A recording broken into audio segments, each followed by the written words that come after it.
Who gets so much views? Hi, I'm Rebecca Sandstrom. I'm 32 years old and have 4 beautiful children. I was recently laid off from Maxim magazine, and I'm currently living off of Army benefits after my late husband died in active duty. I personally believe in birth control, safe sex, and due to the fact that I started my family when I was 19 years old, I think that families should have a cap of 4 children per family. Population growth is 0.92% per year, and 3 million pregnancies in the U.S. are unintended, all because 2 people couldn't keep it in their pants. I think that the availability of contraception for women of all ages is a very smart move, and I would help the Senate Help Committee plan to work in the benefits of their jobs and to other discounts or free contraception, because more people would be smarter about the growth population.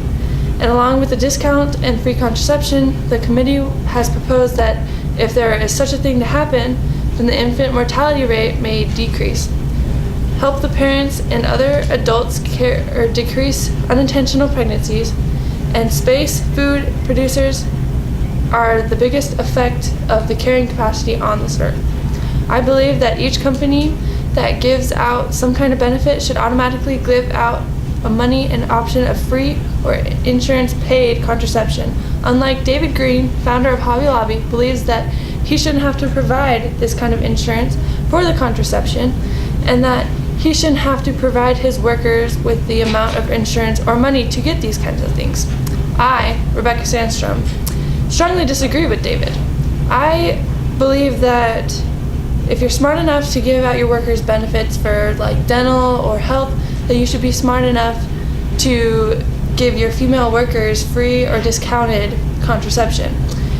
If I was David Green, I would personally think about the fact that he probably has more population of female workers than male workers, and if you don't give out that free contraception, then you could have less workers on the job because due to pregnancy, meaning that you would have to hire more people, meaning you'd lose more money. So this is the end of my video.